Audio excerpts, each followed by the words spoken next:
بسم الله. اهلا، كلشي مزيان، كنتمنى تكونوا بخير. اليوم كاين واحد الجو بارد، هو ديما بارد ولكن اليوم كاع سميقلي. وانتم قولوا لي كيفاش داير الجو عندكم، المدينه ديالكم كيفاش داير عندكم الجو هاد الايامات؟ الشتي واش كتعاودوا مع الشتي، واش عندكم البرد او لا؟ المهم اليوم الموضوع نقدر نقول لك اهم موضوع تقدر تسمعوا هذا النهار، واحتمال كاع اهم موضوع تسمعوا في حياتك. غير قلت هذا النهار باش ما نزيدش فيه. اليوم غادي ندوي على مقام الصمت المقدس، كنسميه مقام الهالة الثامنة، الصمت المقدس. وايضا غنذكر الهالة السابعة، هالة البصيرة او الحضور السيفي. وغندوي كذلك على البرزخ الروحي. المهم جايين حريرة ديال المعلومات. وجد معايا راسك، خذ شي مكان مريح، تكونسونطر مع راسك. انا متاكد انه اليوم الكنوز غادي تطلع. اليوم جاي نشاركك تجربه، ربما عشتها، ربما كتعيشها، وربما غادي تعيشها. يعني هذا الفيديو صالح لجميع الازمنه ولجميع الاماكن. على بركه الله، خذ معايا واحد شهيق عميق، زفير طويل، ويلا نبداو الفيديو. مقام الهالة الثامنة، الصمت المقدس. تخيل معايا انك كتفيق واحد النهار، لا قبل كاع ما تخيل معايا انك كتفيق واحد النهار، وصلتي لواحد المقام اللي هو الهالة السابعة. اولا غادي نشرحوا شنو هي الهالة السابعة. انت واحد الانسان وصلت للهالة السابعة. شنو هي الهالة السابعة؟ وصلت لواحد المرحلة من الفناء، يعني فنيتي على النسخة القديمة ديالك. وصلت لواحد المرحلة بحيث انه ولا فيك واحد الوعي مجسد. وليتي كتمثل واحد القوة، كتوقف قدام الناس اولا كيوقف قدامك الناس، الوهم ديالهم كيطيح، كيتجنبوا النظرات حداك، كيحسوا بواحد النقص، ما كيقدروش يقلوا عليك احترام. يعني كيحسوا بواحد القوه طاغيه جدا. ربما تكون جربتي هذه القوه ديال الهاله السابعه، ولكن لمده ديال النهار او لمده ديال يومين، وماشي بنفس القوه. يعني الانسان يقدر مثلا يعيش بمقام الهاله الثالثه، من بعد غنشرح لكم شنو هو الهالات. مقام الهاله الثالثه، ولكن الوعي ديالو يخليه يجرب مقام الهاله العاشره لواحد المده ديال النهار.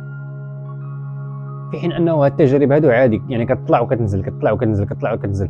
انت كتعلم الدروس مزيان وكتبدا تطلع طاب باري طاب باري طاب، ثابت. كتطلع الهاله الثالثه صافي، الثالثه الرابعه صافي ثابته، الخامس صافي ثابت، السادس السابع، وكتبدا طالع.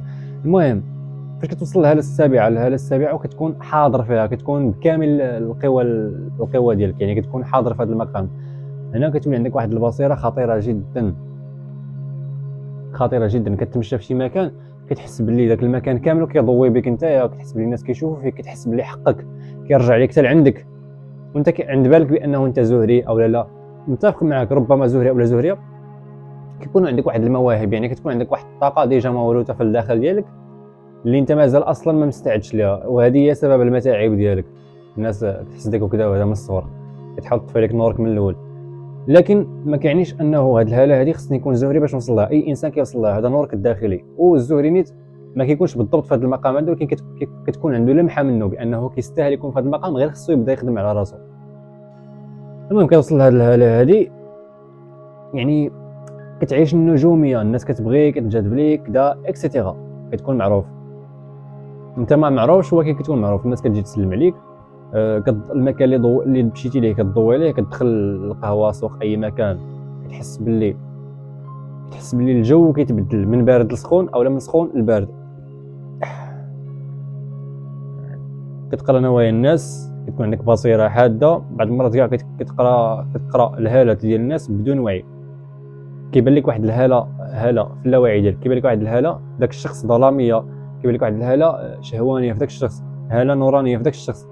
هنا كتكون عندك واحد البصيره في شكل، كتولي تشوف البرمجات. بحال واحد المره كنت غادي في السوق وبديت كنشوف في النساء ناري على منظر، بديت كنشوف في النساء، وهذا المنظر طرا لي، كان كيطرا لي ديما، يعني في هذه المقامات اللي تحت السابعه وكنهود السماء. ولكن من بعد ملي طلعت ما بقاش كيتعاود بنفس الطريقه. الهاله السابعه كتشوف بواحد الطريقه اللي في شكل بزاف. فبديت كنشوف في النساء 99% ديال النساء كلهم هنا لتحت ديالهم، من هنا حتى لهنا، من هنا حتى لهنا كله كحل، كحل بزاف. بديت كندير هكا وكنذكر الله، ما خايفش ولكن كندير هكا وكنذكر الله. هنا من بعد ما بحثت اي ودرت البحوثات ديالي، اكتشفت بانه هذيك البصيره كشفت البرمجه اللي تحطوا فيها النساء. طبيعه الحال حتى الرجال مبرمجين والنساء مبرمجين، ولكن انا شفت البرمجه ديال النساء، زعما ديك البرمجه ديال انك خصك تقداي كذا وكذا وكذا باش تولي زوينه، وهذا يعني كتبازي على الاشياء الخارجيه اكثر من الاشياء الداخليه، او الاشياء الداخليه كاع كتنساها. بحال مثلا باش يمشي لي الحبوب خصني نشري ماكياج ب 6000 درهم وما نشربش ايطرو ديال الماء باش يمشي لي الحبوب. فهذه من البرمجيات. بحال مثلا رجال خايبين الى اخره، وحتى الرجال ولاو كيسمعوا مؤخرا النساء خايبين. المهم حريره. فهذيك البرمجه بدات كتبان ليا في عينين ديالهم.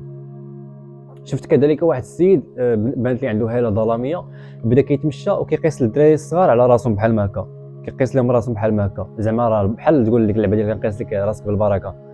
وانا كنشوف فيه كيدير بحال ما هكا وكيبان لي واحد الدخان، ماشي كيبان لي ماديا بطريقه ما سبحان الله العظيم، كيبان لي بانه كيخلي واحد الدخان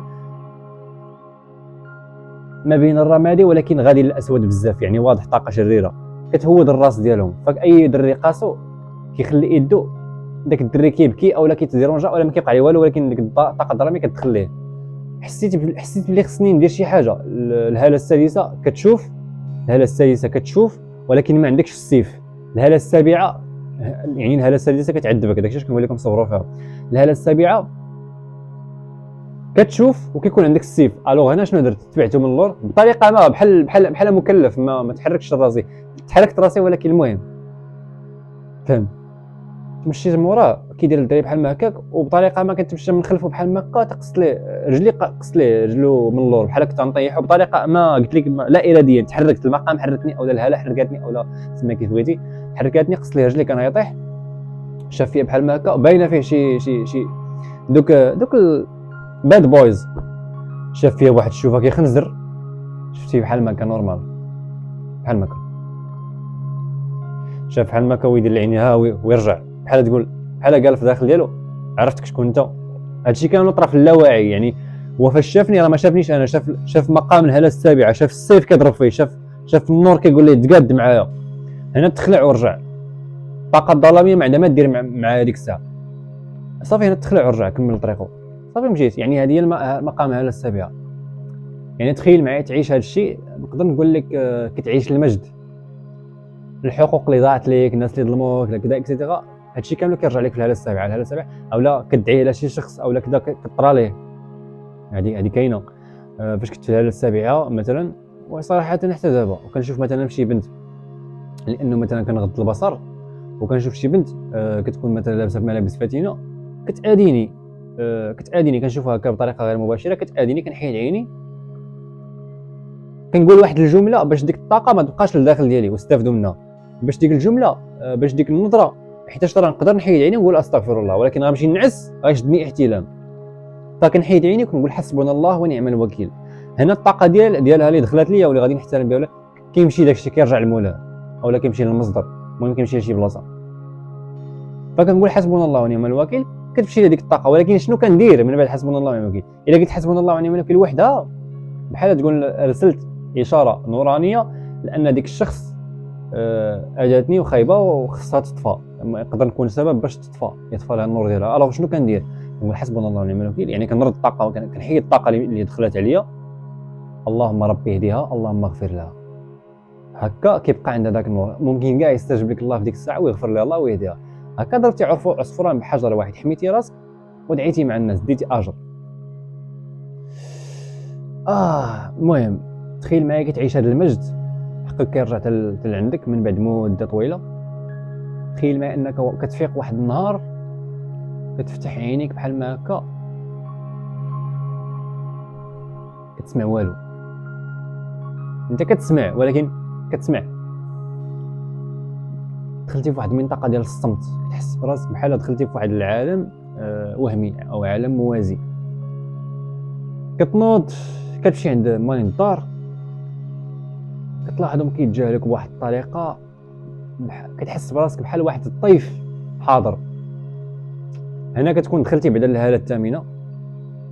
دخلتي في المراحل الاولى اللي كيختبروك قبل مراحل التجلي. العائله بحال كتختبرك، كيتجاهلوك اولا ما كيعطيوكش ديك الهضره بزاف، اولا ما كيهتموش بزاف، خصوصا انت كنتي واحد الشخص اللي كيعيش مقام الهاله السابعه. كلشي كيسول عليك، كلشي كيبغيك، كلشي كيجيب لك فرص، كيبغيو يدويو معاك واخا غير هضره خاويه كيبغيو يدويو معاك. يعني اصلا انت كتكون مولف واحد 100% ديال الاهتمام. فاذا بك كتلقى ديك ناقص 10%. كتمشي للزنقه كتلقى الناس كيتجاهلوك. هما في الحقيقه اولا ماشي كيتجاهلوك، وانما انت ولفتي نظرات كثيره في الهاله السابعه، وزيد عليها كيتجاهلوك. فكتلقى الناس كتجاهلك اولا كتمر عليك اولا ما كتفهمكش اولا ما كتشوفكش، زعما ما كتشوفكش، هي كيتجاهلوك. اما ما داويش على الناس اللي كيعرفوك، حتى الناس اللي كيعرفوك ما كتبانش ليهم. الناس اللي كانوا كيسلموا عليك ما بقاش كيبانوا، اي واحد يسلم عليك ما بقاش كيبان. الهاله السابعه كان الغريب كيسول عليك. الهاله الثامنه في البدايات ديالها كتلاحظ بان الناس ما كتسلمش عليك، تحس بان الدنيا صامته، الكون صامت، كلشي ساكت. كتمشي للجرده كتمد يديك هكا مع داك الكرسي ديال الحديد داك البارد، الدنيا ساكته ساقله، حتى واحد ما كيسمع ليك، ولكن كتسمع الصوت الداخلي ديالك. انت جالس في الجرده بحال ما هكا، كيجي واحد الدري بحال ما كيدوي معاك، جايب البيكالا يدوي معاك، ولكن بين النوايا ديالو في شكل. هنا الداخل ديالك كتقول الله بعدا واحد جاي يخرجنا من هذا الصمت هذا. جا كيدوي معاك، بدا كيسولك بغا شي لعيبه اولا كيسول على الساعه. المهم هذيك الدخله ديال قبل ما نكريسيك. فاذا بك كتشوف ليه في عينيه بحال ما هكا،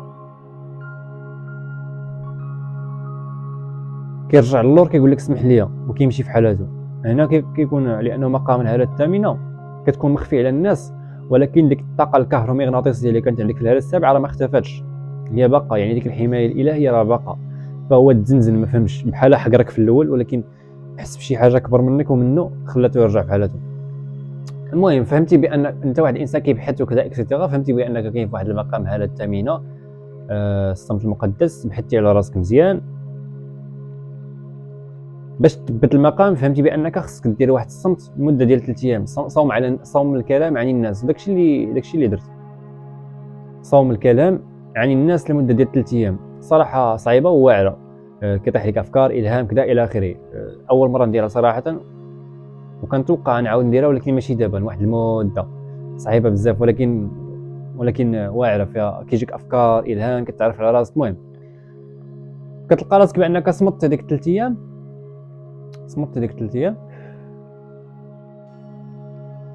في النهار الثالث بالضبط داك الصمت كيزيد. واحد النهاريات كتكون كتفرج في واحد الفيديو ناعس، زعما في داركم في البيت، كتفرج في واحد الفيديو عن النبي صلى الله عليه وسلم. يعني واحد الشخص كيعاود قصص في اليوتيوب، حتى كتلقى باللي كاينه واحد الغزوه، يمكن غزوه تبوك، ما عقلتش، ما حافظتش هادشي بزاف، ما حافظوش كاع. يمكن غزوه تبوك ولا هذا. المهم مشاو الصحابه ومشاو هذا باش يديروا الحرب. كانت واحد الحرب اللي رابحه، يعني ما كانش فيها الدم. واحد جوج ديال الصحابه ما مشاوش. واحد فيهم كبير في السن وواحد فيهم صحيح، نسيت السميات، ما عارفش انا هادشي، ما حافظوش. فاش رجع النبي عليه الصلاه والسلام، كانوا كذلك شي وحدين اخرين ما مشاوش. اغلبهم كذبوا او كلهم كذبوا. دوك الجوج ما كذبوش، قالوا الحقيقه. الرسول عليه الصلاه والسلام قال للناس ديال القبيله تما ما تدوش مع دوك جوج اشخاص حتى ينزل زعما امر الله. صافي هذيك دوك جوج اشخاص كلشي كيتجاهلهم، دخلوا في الصمت المقدس، دخلوا في الصمت ماشي مقدس، المهم دخلوا في الصمت. كلشي كيتجاهلهم، كلشي كيتمر عليهم كذا الى اخره. الوحدانيه ديال بصح. وكنت كنشوف كيفاش ان داك الموقف كينطبق عليا، اولا كتشوف انت داك الموقف كيفاش كان كيطابق عليك، خليها في ضمير انت. من بعد فائده كينزل امر الله بانه ربي يغفر لهم وكذا وهذا، وخصهم صافي يمشيو زعما عند الرسول عليه الصلاه والسلام ويفرحوا وهذا. يعني نزلت الايه، نسيت الايه هي او ما حافظاش.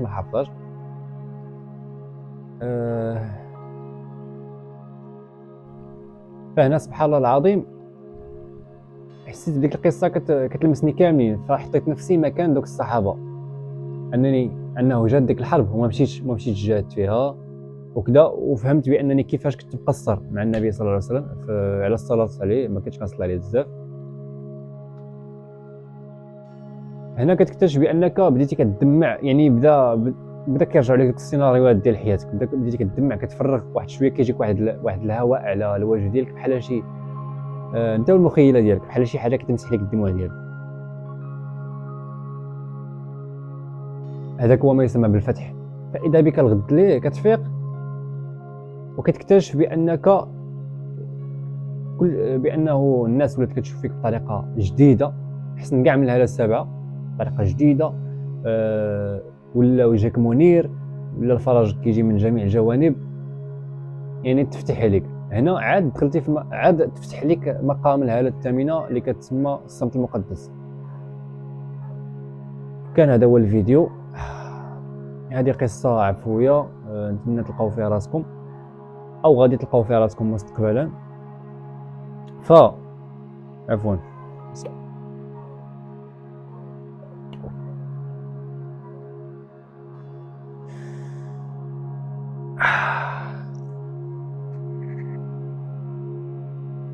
فاللي بغيت نوصل من هذا الميساج هو انه كاين واحد المقام اللي كيدوم فيه الصمت، لانه الناس ما كتفرقش ما بين الصمت البرزخي اللي كيكون ما بين مقام ومقام، هاله واحد وهاله جوج، هاله ثلاثه وهاله اربعه.